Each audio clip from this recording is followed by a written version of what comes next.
Save the Great South Bay, and I thank you all for joining us today for this really important special edition of our speaker series. Save the Great South Bay is an environmental nonprofit that's been around since 2013, and our mission is to improve water quality out in our beloved Great South Bay. I joined the organization about 7 years ago. I'm a boater, a paddle boarder. I raised my kids on the water, and the bay is really important to me, as it is to many of you, or all of you out in the audience. And that's why you're here. To get started, I just would like to welcome our board members and say a few acknowledgements. Wayne Horsley is here with us, Todd Shaw, Andy Marshall, Ed Reagan from our advisory board. Karen Marvin is with us today, and I think that's it for our board members today. I'm waiting for Rihanna to come in. I'd also like to say a special thanks to our creek defenders, Walt, Ed, Janet, Todd, and Andy. They run our Creek Defender program, which protects the fresh water from the creeks that's heading into the bay. They go out and patrol the creeks on an annual basis, rallying their local communities to get to know their local waterways and start to feel connected to them. When you feel connected, you feel more passionate about protecting them. I'd also like to thank our elected officials who are represented here today. Legislator and Presiding Officer Kevin McCaffrey's office is here. Representatives of Ed Romaine, Suffolk County Executive are here. Senator Wake's office, Legislator Jim Mazzarella, and Congressman Garbarino.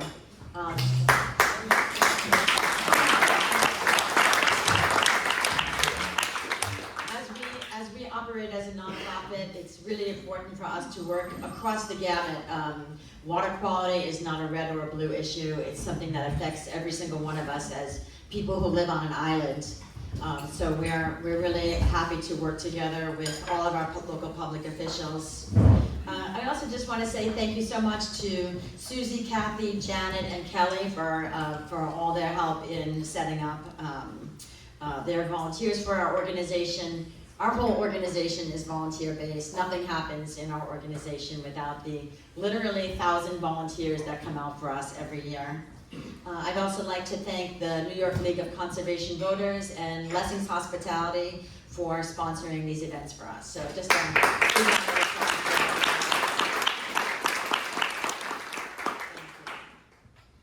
So without really further ado, I'd like to introduce our expert panels and thank them for coming out today to help us get informed on the Clean Water Plan and why Prop 2 is on the ballot, and with the importance of it as pertains to the future of water quality in the Great South Bay and for our drinking water. So I'd like to introduce Jennifer Juengst from Suffolk County. Jennifer currently serves as the Deputy County Executive for Administration under County Executive Ed Romaine, and she is charged with overseeing the ongoing implementation of numerous county sewer projects, also the cesspool and septic replacement program, and management of a new county wastewater management district for all county sewers. We're trying to consolidate and make things run more efficiently. This is a great step forward. Within the first 30 days of the new administration, Jennifer worked with state and county elected officials and forged an agreement seeking amendments to provisions of the state county's law known as the Water Quality Restoration Act. This is the funding mechanism that will allow the Clean Water Plan, the blueprint for improving water quality, to move forwards. This was approved to get on the ballot measure with her support and with the support of County Executive Ed Romaine. So we were really, really excited to see that. Next up is Julie Tide from the New York League of Conservation Voters. As president, she oversees the organization's policies, political development, programmatic, and communications teams. And due in part to the League's and her advocacy in 2019, the state legislature passed the nation's most progressive climate law, the Climate Leadership and Community Protection Act. They also passed congestion pricing and several other pieces of legislation to reduce emissions from the transportation and building sectors. So thank you, Julie, for all your hard work to protect us. Next up is Adrienne. She is the co-founder of Citizens Campaign for the Environment, and she leads a diverse environmental and public health campaigns, including protection of drinking and surface waters, remediation of toxic plumes, all these great things that are happening here on Long Island, and support for renewable energy projects. She also fights plastic pollution, which is an issue out in the bay and our oceans. Adrienne is widely considered an expert on environmental protection issues and has received national, state, and local awards. So thank you for joining us, Adrienne.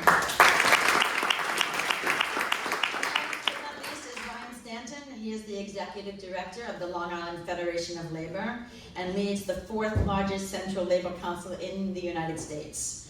He represents over 250,000 union members and their families across Nassau and Suffolk counties. They're comprised over 160 local union affiliates, and they're dedicated to advocating for the workforce on Long Island. The implementation of the Clean Water Plan is going to include a lot of construction. It's going to bring a lot of jobs, which is really important to Long Island. And serving as our, thank you, Ryan. And serving as our moderator today, we are very pleased to welcome Kevin McDonald from the Nature Conservancy. Kevin serves as the Conservation Policy Director for the Nature Conservancy, which is a global environmental nonprofit. They work to create a world where people and nature can thrive. Since 1951, the Nature Conservancy has protected over 117 million acres of land and 5,000 miles of rivers worldwide, operating in more than 100 marine conservation projects globally. So they're the real deal. They are tackling climate change, conserving lands, waters, and oceans, and providing food and water sustainably, helping make cities more sustainable. So let's say welcome to Kevin. And with that, I look forward to a very informative discussion. Handing the mic over to you, Kevin. Thank you, Robin. I want to thank your board and your organization. I am continuously impressed with no matter how many of these discussions you have about matters facing the Great South Bay, besides the view and the nice breakfast.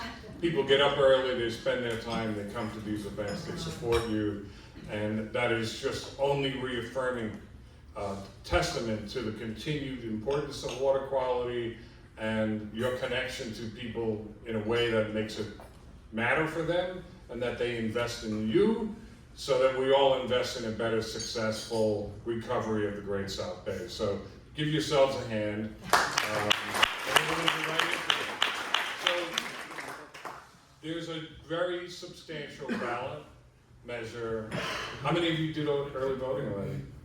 Okay. Oh my God. You can go take a break or something. But thank you for doing that. So there's a substantial measure on the ballot. It takes up the greatest amount of space in the back of your ballot, and it does 3 or 4 substantial things simultaneously. It extends the drinking water protection program. It creates a new water quality restoration fund. It's in concert with the consolidation of all the county's 26 separate sewer districts are going to be consolidated together. And in effect, what the county is proposing with this ballot measure is a wholesale modernization, reinvention of the way it has managed water for the last 100 years, wastewater in particular, and how it will propose to manage it going forward. Very fundamental, I would call it transformative, and that happened because of these people, over the last dozen years or so, a unique coalition of folks who worked on this campaign. You folks, in years past, when I've been here with some other people, the conversation was a little testier than it likely is to be today, because we have a solution that was proposed to the voters for them to decide the matter. And so the purpose of today's discussion is, why is all this important? Why does it matter? I'm going to ask each of the panelists to give us their view from their organization's standpoint, why, and then what they think is value added, what they think is important, where do we want to celebrate our nearest victories. And I don't want to spend a whole lot of time, or suggest we don't spend a whole lot of time, on extreme detailed double deep rabbit holes that we can't get out of because we're only here for 45 minutes. So with that, I'm going to start with Adrienne. Why are we here? What matters? Okay. You can take a mic right to the chair, or you can come here, whatever you want to do. Is this on? I don't really need one. I'll just stick Well, you know what? It's far back. So whatever you want to do. Yeah, it's hard for people to hear in the back. And Oh, it's hard for people here in the back. Okay. just turn it up. I'll just listen. We got it. Okay. Good morning, everyone. I'm Adrienne Esposito. Thank you very much for inviting me here today, Robin. Appreciate it. Thanks for coming out. So, Kevin's question is, why does this matter? Because we all need clean water. You may, and I'm sorry to talk about this as you're eating breakfast, but we're just gonna go with it, okay? Suffolk County has the claim to fame of being the septic capital of the world. We don't want that claim to fame. What that means is that we have 360,000 septic and cesspool systems in the ground right now. We've been changing them out for the new, what's called IAs. Those are the systems that actually treat our sewage. But we need a reliable source of funding to continue that program. We've been relying on the state to give us grants to do that, which they've been doing at the rate of about 10, sometimes 20 million a year for the last several years, but we can't depend on that. And we have to accelerate the change out. Also, there are areas that are in desperate need of sewers. Sometimes when I say that, people say, we don't want sewers here, we don't want sewers, we know, okay? We have to expand and upgrade our sewage treatment plants where appropriate and where needed, and where we can't expand or it's not appropriate for whatever reason, we need to change out those septics and cesspools for systems that actually treat our sewage. The bottom line is, it is the year 2024. In the year 2024 in Suffolk County, we finally have a plan that took us 12 years to craft, 12 years to vet. This plan has been vetted by, I think, every scientist in America. It's been vetted by elected officials, Republicans and Democrats. We had public hearings on this plan. This is the most vetted plan in the history of plans in Suffolk County. And now we want the public to vote. Do you want to increase your sales tax 1/8 of 1 penny? That money goes into a fund. Do you know how many people have said, I don't know what 1/8 of 1 penny means? And it's a great question. It is 12 cents for every $100 spent, 60 cents for every $500 spent, and $1.12 for every $1,000 spent. Those numbers again are, I'm just kidding. So just to give you some frame of reference, the money goes into a pool of money. It's used for two things: sewers, 50%, septic replacement, 50%. And there's a plan on how we do that effectively and efficiently. The other thing I want to say before I sit down, one of the cool things about this too that people don't talk about a lot is that just about 20% of funds that would be raised are going to come from tourists. I have a Brooklyn accent sometimes when I say this, that people think I'm talking about the, like your sign, not that you're a tourist. It's, because we have such a thriving tourism industry here in Suffolk County. People come for our beautiful beaches, our harbors, the fishing. They also come for the wineries, but that's a whole separate discussion, and we love that. But the money that they bring in will also contribute to the solution that we need for clean water. And that'll be helpful for us as well. This funding will also open up federal dollars, because a lot of times federal grants need local matches, so we can actually use this money as leverage to bring other money here into Suffolk County. Bottom line is we all need clean water. We've been working on it, but I'm sad to say this, we're fighting a losing battle unless we treat our sewage. It is the key, it is the basis of how we're going to achieve success, and it means we must change and we must implement a plan. Now we can, now we have an option to do that, and that's why we're here today. Thank you. So, over on the right is a map that Dr. Chris Goebel produced, and he's been doing this for 10 years, and that map shows harmful algal blooms as they have occurred in the prior summer for the last about 10 years. And most of those harmful algal blooms have either their origin or their accelerated presence due to nitrogen loading, largely from septic systems. About 70% of the waste water, 70% of the nitrogen loading in the Great South Bay is from on-site waste disposal systems. Changing them out in favor of clean water treatment systems that you can get tax-free grants for is the solution. This program is funded through the ballot measure if it passes. So the challenge is, how do you make all this work, right? And so the next person I'm going to introduce is from Suffolk County. Jen also has, Jennifer Juengst is the deputy county exec. Her task is to make all this work. Jen has a fine pedigree in the environmental community before she ended up taking the position in Ed Wilnane's administration. Let me just say too, in a number of meetings that I had and Adrienne and others have had with I call him Ed like he's my friend. He is, but he's also the county exec. He has been terrific in the support of implementing this going forward. Jen has solid support from the administration and key members of the legislature as well.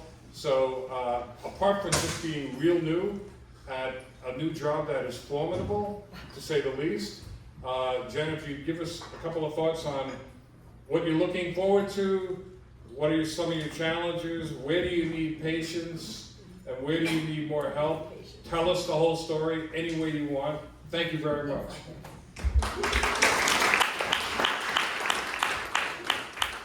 Okay, this is on, right? Yes. Okay, great. Good morning, everybody. My name is Jennifer Juengst, and I'm the Deputy County Executive for Administration for Ed Wilnane. The one thing he wanted me to get across to you is that he's very, very hopeful that Suffolk County voters are going to do what they usually do, and that is to support clean water, even in the face of the naysayers who are worried about an additional tax, and some folks who already have sewers don't see the value of the rest of us having wastewater treatment. He's been in office for 40 years. He's been an environmental supporter for each one of those 40 years. This is incredibly important to him. He's very pragmatic. He knows how difficult it will be if we don't find an ongoing stream of funding to handle this. This is the largest civil engineering group of projects to hit Suffolk County in 100 years. 60 years ago, the leaders of Suffolk County knew that sewers were going to be very critical to the housing developments and the build out of Suffolk County. However, it didn't get off the ground.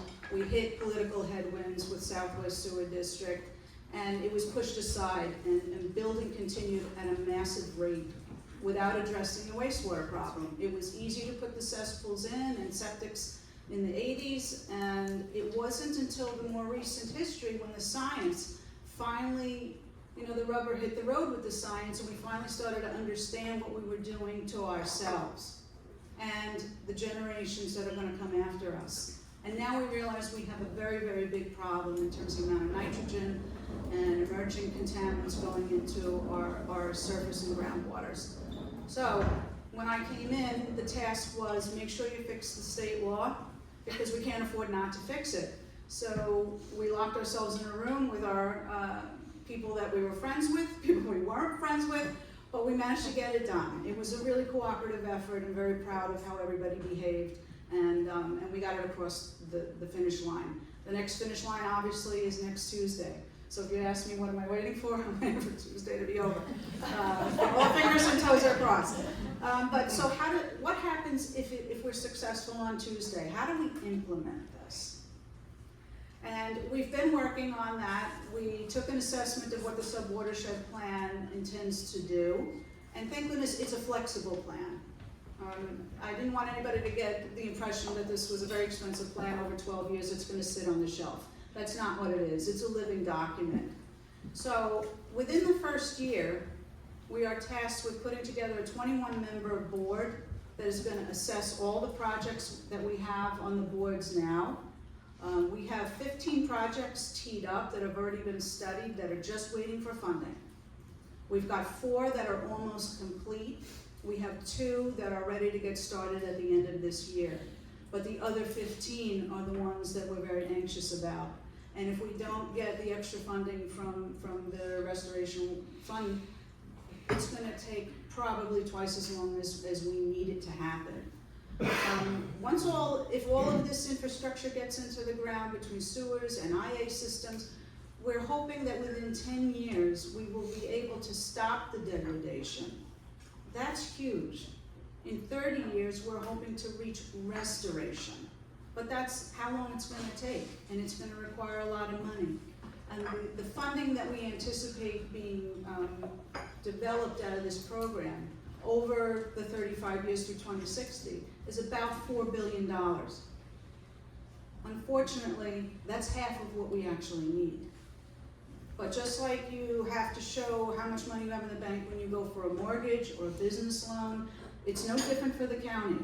If we want to get money from the federal government and the state, we have to impress upon them how serious we are about doing it. And that requires having money in the bank. And that's what this is intended to do. We have already started hiring people in our Department of Health Services to help ramp up the IA program. Some of the criticism that's been launched at the IA program is that it's been slow to get off the ground. People are having some difficulty with the online application. The application was quite cumbersome. We've addressed some of those problems in the first 10 months of this administration by getting approval from the state to go to an e-signature on the application process, which is going to cut down a lot of time. We've hired additional folks to help process those applications. Right now, where we're doing about 500 a year, if this passes, the county exec wants to see 2,000 a year. We really have to ramp it up as fast as possible. His intention, before he leaves office, is to somehow get $1 billion worth of infrastructure in the ground. He's not sure if he's coming back for a second one. We're all hoping he does, because he's good at what he does. But nonetheless, he's very, very proactive, and he realizes that you have to take very, very big steps to get this done. So with that, I hope everybody will consider voting yes on Prop 2. And I'll pass it along back to Kevin. Thank you, Jen.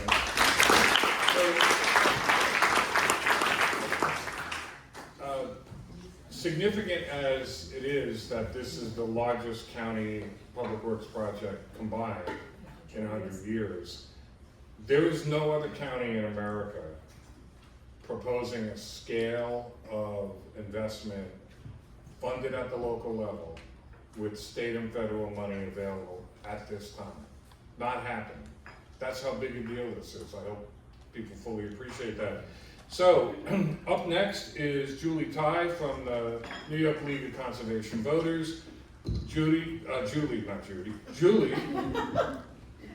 why is the League supporting this? Why does it matter? Tell us what your hopes and expectations are going forward, and how does this work in the best way possible? Sure.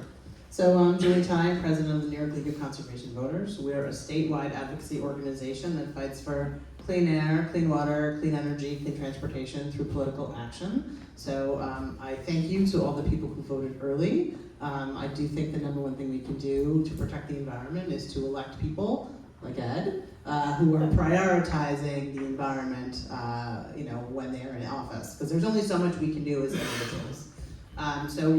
Adrienne talked a lot about the problem, and really what we know is that all the nitrogen that's out there, and we know this from Chris Gobler in particular, is causing harmful algal blooms. It's causing red tide and brown tide and every other color of tide that you could possibly have, and that's impacting our recreational opportunities. It is putting in jeopardy public health.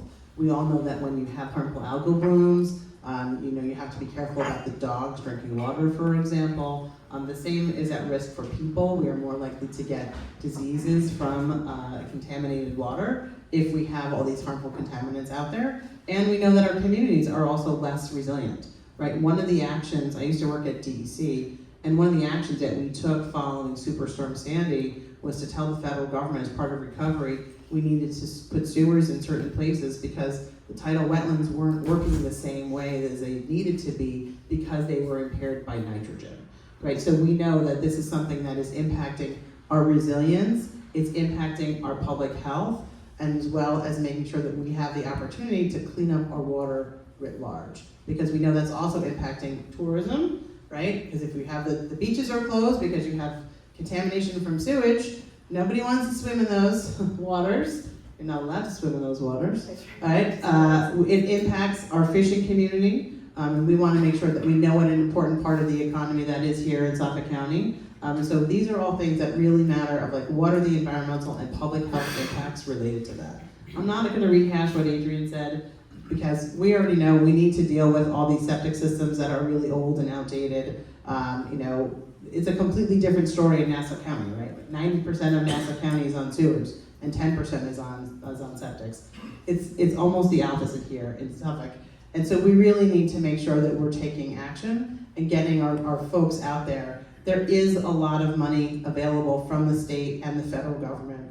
Starting in 2015, the state has had a program called the Water Infrastructure Improvement Act and the Clean Water Infrastructure Act that's provided funding both for sewer system upgrades as well as for septic replacements. This is an opportunity to take advantage and to make more of that dollar. There is always a local match for state and federal funding. There's a lot of federal funding as part of the bipartisan infrastructure law. New York actually does very well, in particular on wastewater. We get 11% of the state revolving funds across the entire country. You may not notice this, we are not currently 11% of the country. So we get a very large amount of money, and the state has been very invested in Suffolk County, and this is gonna make those dollars go further and faster so that we can get those water quality improvements that we need, so we get that public health protective. I will say, Robin, you said it's great, this is not a blue or a red issue. Everyone wants and deserves clean water, right? And we've been voting that way here in Suffolk County for a long time. The Bond Act passed with 65% of voters in 2022, and it was a rather contentious at the top of the ticket. So people clearly voted however they wanted to in the governor's race, but way more than the majority of people voted in favor of clean water as part of the Bond Act. So we're ready to do that again here, and we've been working to help make that happen. So glad to be part of this panel.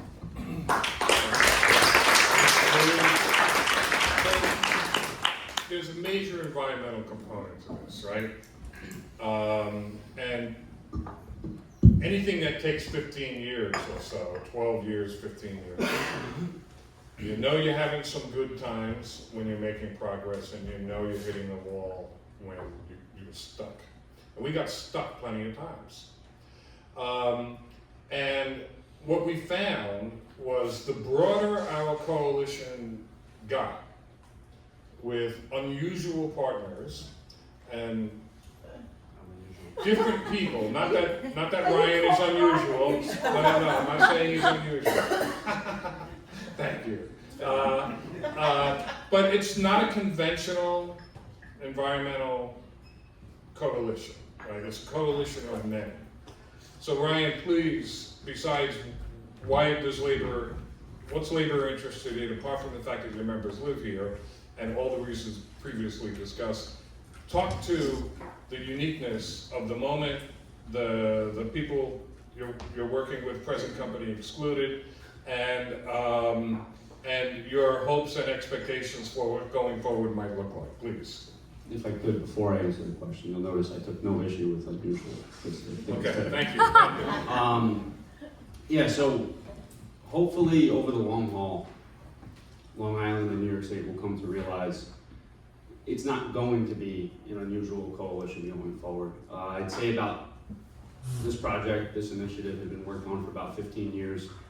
The Long Island Federation of Labor, I believe, became a part of the coalition 10 to 12 years ago. My predecessor and our current president, my predecessor Roger Clayman, our current president John Durso, realized that when things like Superstorm Sandy happen, when things like Hurricane Irene happen, the workforce that's responding is our members. It's the people we are responsible for and the people we represent. And just like you, they're going to work to restore your power. They're going to work to clear tree lines. They're going to work to make sure that society can continue to function and return to a normal state. And while they're doing that, they're returning home with no power, no flushing toilets. And so all of the challenges that we're facing that could be mitigated if we implement responsible measures like this one can be reduced. We're not throwing away money on disaster response because we're implementing preventative measures. So it's just the right thing to do. We're an island in the Atlantic Ocean. Why wouldn't we invest in environmental measures? Why wouldn't we address climate change? Why wouldn't we address all of the things that would make our life harder if went unaddressed, right? And that's just gonna make life better for everyone. And the members we represent are a part of that. They're a part of our communities. They're your neighbors. They're some of you, right? This is a volunteer-led organization. Some of you sitting in the room are the people I'm responsible for making sure I have a voice when elected officials are considering things like this. So that was a pivot about 10 years ago. I think historically people think of the union movement, the environmental movement as at odds, and that it couldn't be more different on Long Island. It is the exact opposite. We work collaboratively on a lot of things, and I think this is arguably one of the most important because I think we sit here today, headed into next Tuesday with really a paramount question. What do we want our legacy to be? Jennifer mentioned that 60 years ago, the federal government realized we should probably implement wastewater treatment facilities across the country, right? And Long Island managed to screw that up, right? We got it wrong. And for 40 years, we did nothing. Well, we have a plan in front of us, if it passes next Tuesday, to make sure that for the next 50 years, that doesn't happen again, right? I have a 3-year-old and a 10-month-old.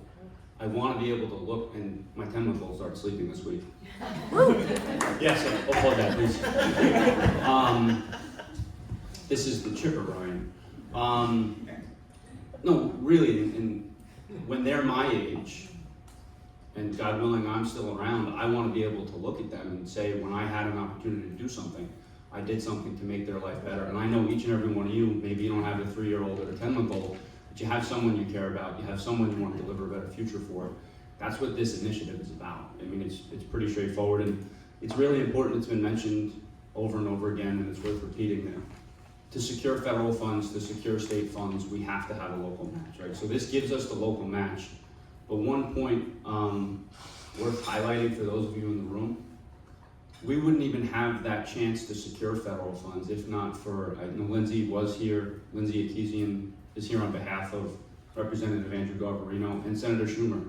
Right? This was a bipartisan bill in both the House and the Senate, one that actually got Andrew a death threat on his life, and a thing that should not require courage but did, and he took the vote anyway because it was a common sense vote, because it's good for his district, it's good for Long Island, and that should absolutely be applauded because we need more of that in the room.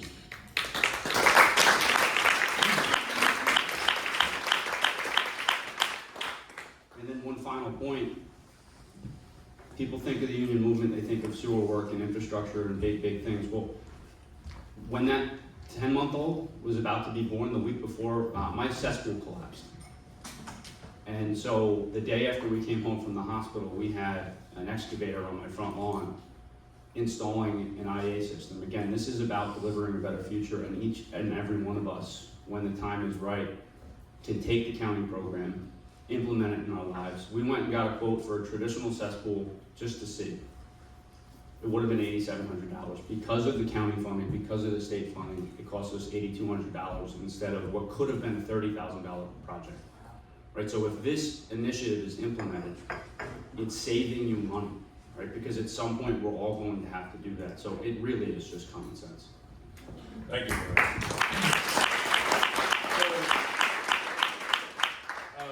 Let's open it for Q&A. I know everybody loves that.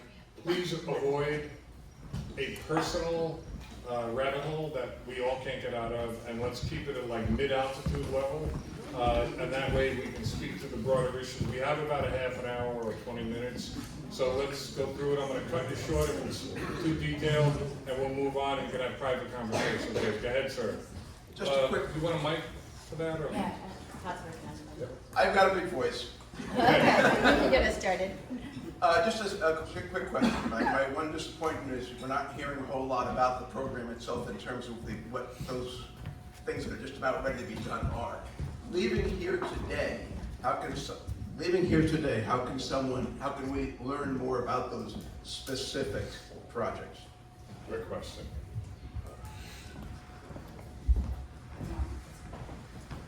So, there's a couple things you can do. One, you can actually pull up the county law that contains all the elements of what the implementation plan are. And it's a state law, but it's referred to as the county law. Section 256, small b is in boy. And there'll be provisions in there that outline the following.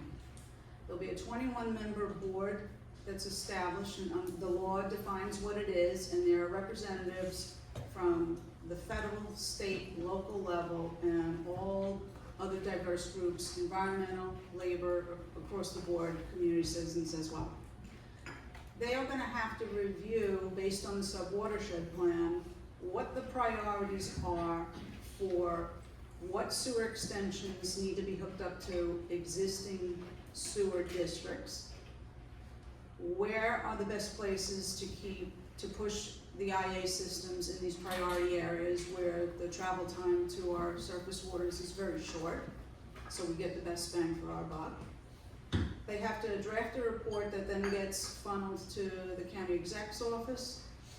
It's subject to a public hearing. It then gets sent on to the legislature for more exposure to the public. People get to come and sound off on it, say what they like, what they don't like. Hopefully experts will come and say, this needs to be tweaked, that needs to be changed, so that we wind up at the end of the first year with our first implementation plan. After that, the law requires that the plan be tinkered with every 5 years to see if it needs to be modified. Where is it working, where is it weak, and it needs to be changed. That was the flexibility I mentioned earlier. Jen, if I'm not mistaken, too, the committee chair, the sort of trustees of the fund, which was an attempt at good government insertion, right? It's not just a bunch of bureaucrats by themselves deciding how to do everything. So there's an open process with trustees. Those trustees have a chair. They'll elect that chair, presumably. That chair has to present every year to the legislature publicly. Where are we? What's working? What's not? What can be made to work better?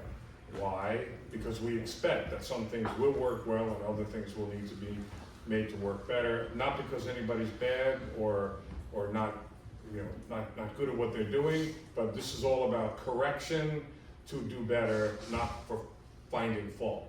So there is going to be a fairly open process.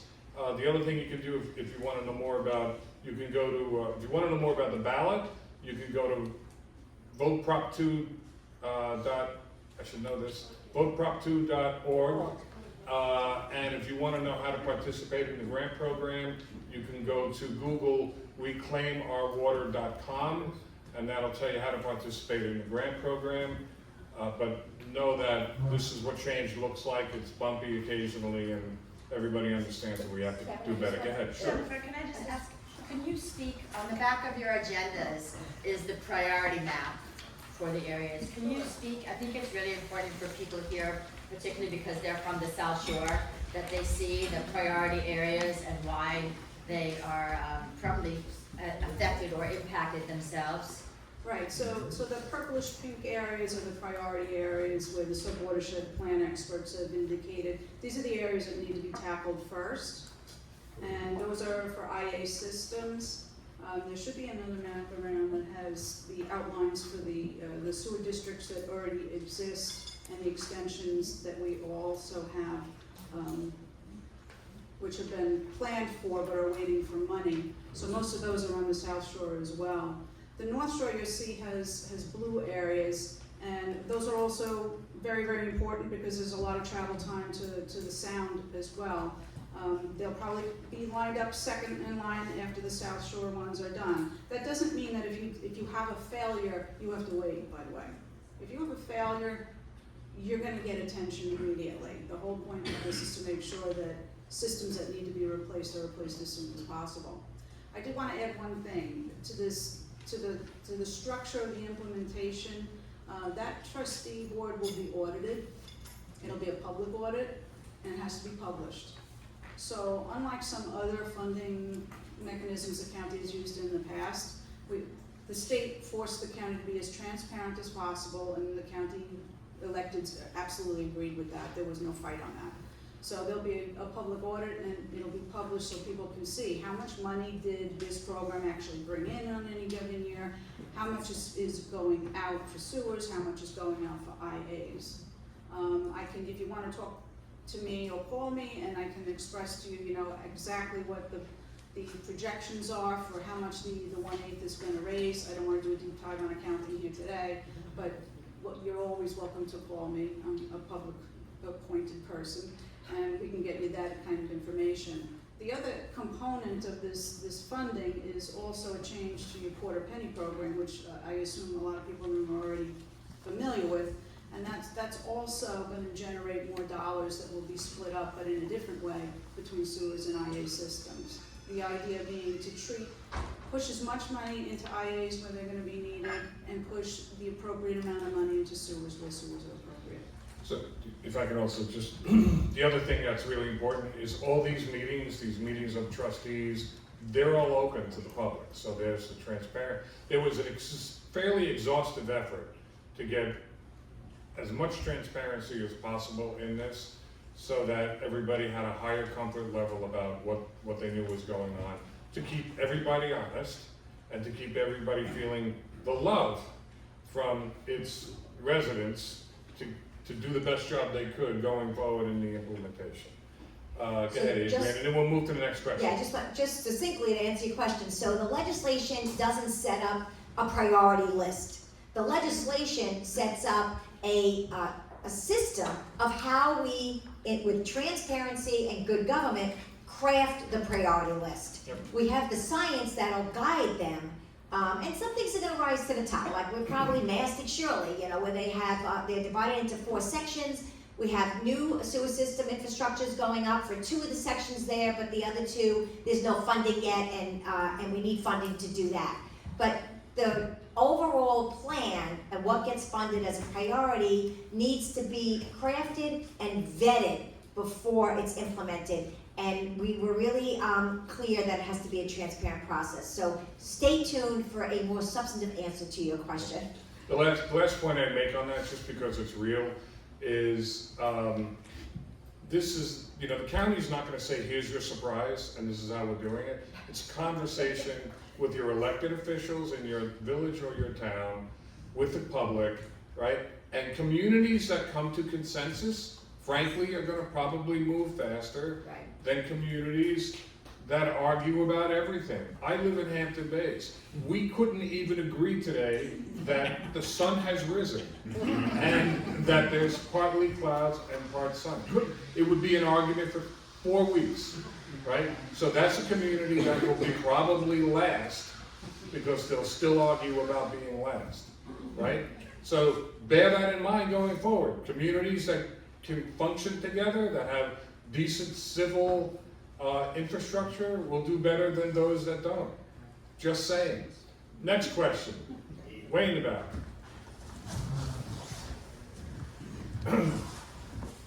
Yeah, so the question that, So the question I have is, Supervisor Romaine has made it clear that he wants to ultimately end all outfall sewering to coastal waters, and it said that he'd like to return everything back to the ground.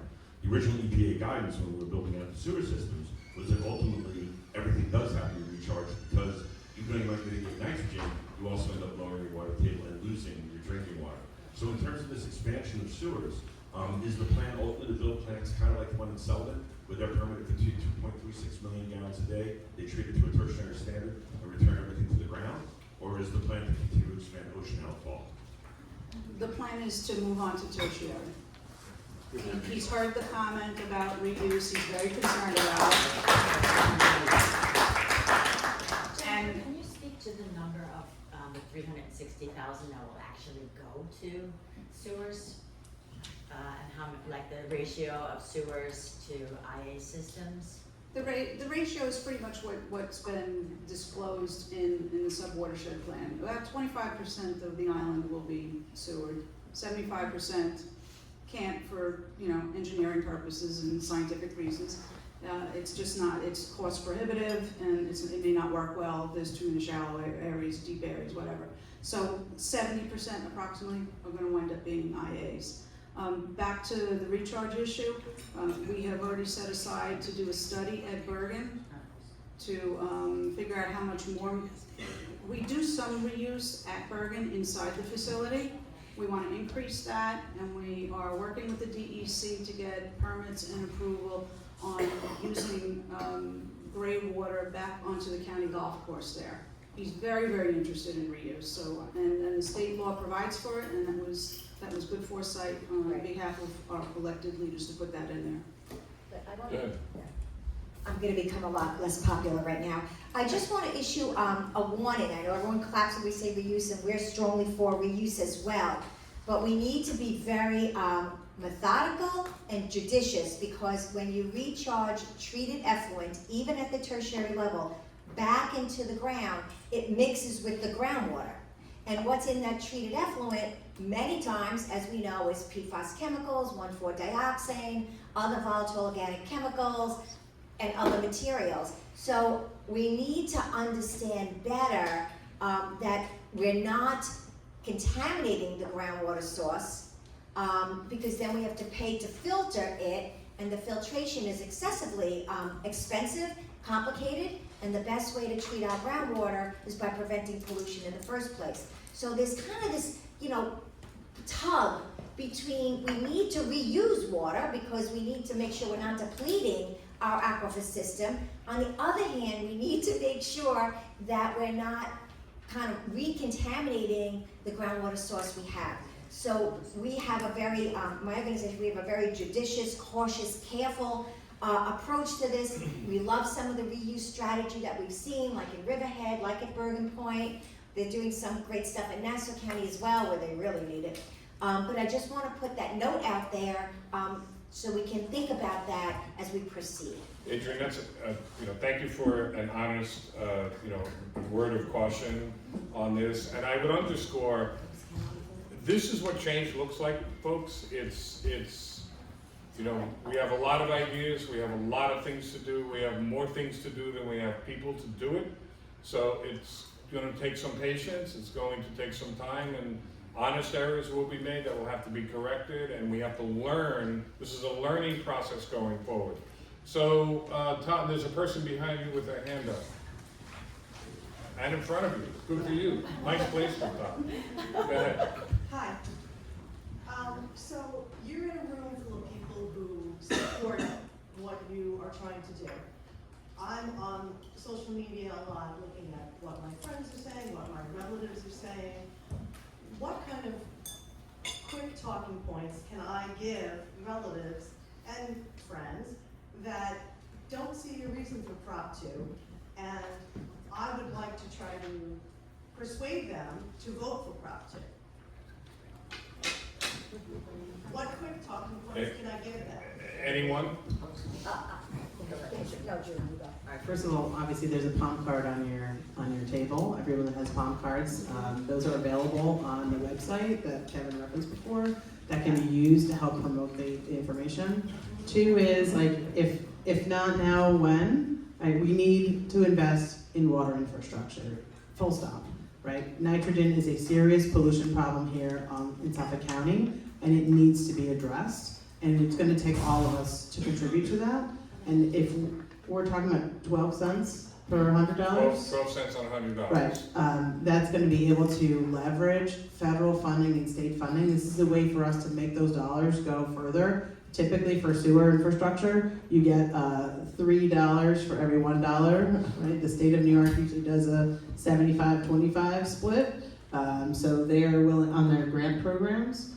So you're able to leverage, is that right? No, the other way around. You get money from the state, Yep. right, to help leverage that. So it's enabling us to pull down federal dollars and state dollars in order to make this work. So that means we can do a lot more to help improve our waterways. And we've all seen the impacts of pollution in the communities, right? There's been beach closures, right? There's red tide and brown tide and HABs, and those are all impacting our communities, and this can be solved, And I'm right? very glad to hear that there is bipartisan Oh, yeah. support for this, because Yes. that helps, It- relatives that normally might think Yep. that this is very. No, this is something that the governor supported, this is something that the county executive supported, it's something that the county legislature supported almost unanimously, almost. Right? We had, thank you. We had, Republicans and Democrats in the Senate and in the Assembly supporting it. The whole Suffolk County state delegation supported this initiative. So this is a bipartisan effort. And it is something that the business community, the labor community, and the environmental community are all together on. So it is something that is unique. Kevin did describe it as unique. It is unique to have all of those people plus government coming together, pushing for the same initiative. So to me, this is a no-brainer. They supported the Bond Act. This will help them be able to bring more of those Bond Act dollars to Suffolk County.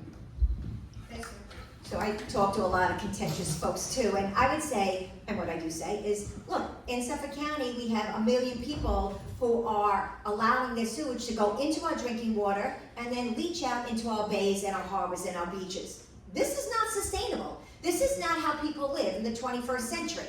So if you're happy with that, vote no. If you think we shouldn't be drinking our sewage and allowing it to go into our bays and our harbors, then vote yes. It's that simple. I don't think you really need to say more than that. If they feel the current system is working, move on to your next friend. There will be some no votes.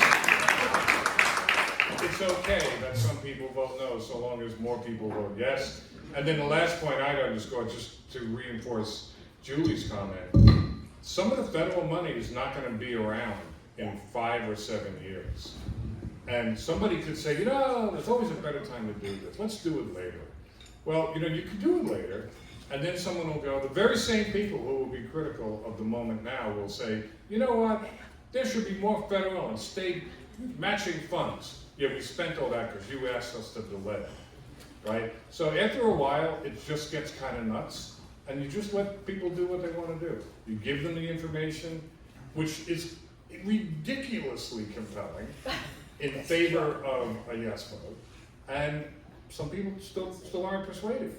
As Julie says, go get a dog or get new friends. That's a great point, Kevin. Great point. What's that? This. Adrienne, you mentioned the danger of PFAS in our wastewater. I agree that's a danger. Oh, sorry. I agree that's a danger. In 2022, researchers at UCLA published a paper in Science showing that water is treated to 176 to 248 degrees Fahrenheit. Like common solids or agents are able to break down PFAS in our wastewater. Are there any plans to add that to a tertiary treatment plan?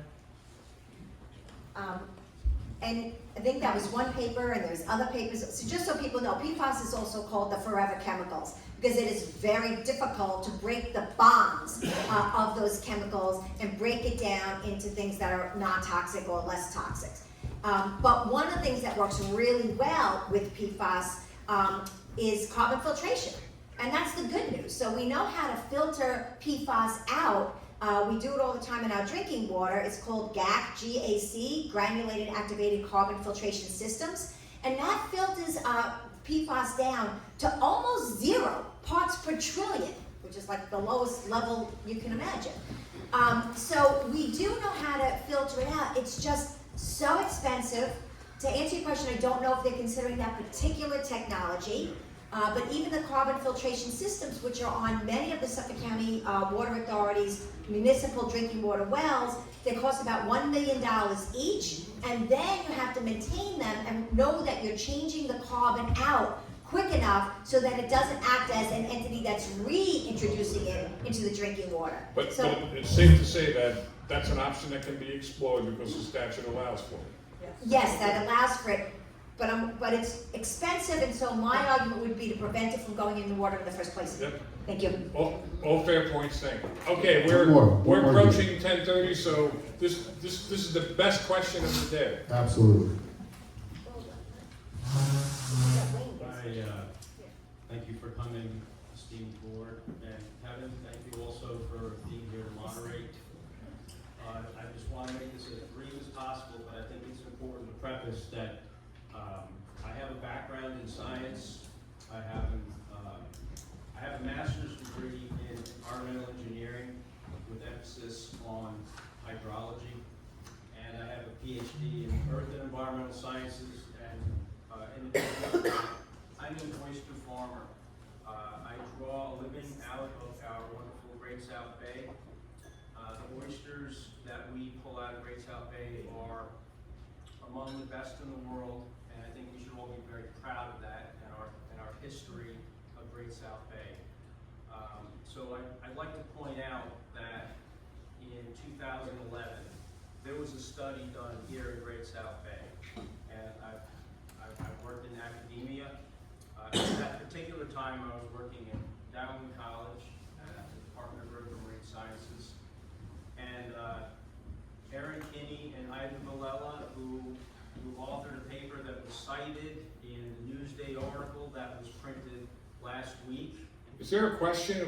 There is a question Good, that please. I am building a preface to. Thank you very much, Kevin. Now, in that study, Ivan Villela and Kinney, they determined that Great South Bay, with all of the work that they did on nitrogen loading, identifying the sources, discerning which source was the most important. Kevin, you cited something that's on record right now, that there's 90% of nitrogen entering Great South Bay that's coming from wastewater. That's false. All right, the actual number that they reported is 50%. But here's the kicker. 42% of nitrogen entering Great South Bay is from the atmosphere. And no one can do anything about that. Wastewater treatment cannot do anything about that. Kinney and Villela determined in 6 different statements in that article published that there is no nitrogen loading problem in Great South Bay. Get to the Great question. South Bay. All right, so Thank you. You're not doing a soliloquy, just one question. Yeah, you're the last guy. Try to end it well. So now that we know, and it can be established by scientific reporting and scientific journal articles that Great South Bay does not have a nitrogen problem, why are we spending all this money on expanding sewers? Thank you. So earlier there was a question about, between now and Tuesday, how do I engage my relatives, my neighbors, my friends, and bring them along? And what I didn't say then, because I felt like enough was offered, what I will say now is, you just ask them, do you truly believe that nitrogen pollution is a problem that we should address? Right? There's at least one member of the audience today that I have come to understand doesn't even appreciate it as a problem. And I'm not confident that any answer I give, or any answer that one of the fellow panelists give, is going to change his mind. And so, I would ask those in the audience, balance out whether or not all of the science that has been presented that has led the New York government, the state officials, the local government, all of the organizations that sit here before you to invest their resources, right, on a mission over a period of 15 years, committed to something we have all identified as a legitimate problem. And understand that we cannot bring along 100% of the room, and we will never bring along 100% of the room. But the Bond Act passed with nearly 70% of the vote, right? The Constitutional Convention years and years ago, where the environmental movement, the labor movement, Republican Party, Conservative Party, Democratic Party, all agreed, right? This diverse coalition came together and said, this either is or isn't a good idea, and there was agreement. Right? We have that kind of agreement today. And so if you're dealing with folks that just don't accept it as a problem, I don't know that there's much you can do. And so my answer to that is, I don't know that this gentleman and I will come to agreement today, but all of you that are considering this as a serious problem and believe we should deliver a better, cleaner future for our children and our grandchildren, that you go out, you vote yes on Tuesday, and that you ask your friends and your neighbors to do the same. So, I appreciate the question. I appreciate the difficulty of asking in a room such as this, and you asked a fair question with respect, and I think you got a respectful answer, and it's okay to disagree. That's why we have families. So, Can we get Wade's question? oh, I'm sorry. Yeah. Okay. Well, listen, We want to hear. I don't know if there's dynamite under this thing that blows up at 10:30, so it better be good, Wayne, go ahead. Well, I was curious, and everything is positive. I think this is going to pass, and I think it's going to pass well. I'm a former legislator. You get hints and ideas from folks. I was just curious as far as the long term, and I think this goes to you, Jennifer. We have the Southwest Sewer District, we have the Bergen Point plant. Are there still any plans in the future for a second plant of major further out east, where the issues seem to be much more relevant at this point in time? So I was just wondering, are we gonna have a second plant that's been on the drawing board for years? No, I That's haven't what I seen it. Okay. It's That's why I really wondered. difficult. If I find one, I'll call you, Wayne. It's really difficult I know it is. to do I know that, it is. to the point of nearly impossible. But again, it's the whole process being invented going forward, who knows? Thank you all, thank our panelists, and I'll let Rhonda do her own wrap up. Thank you.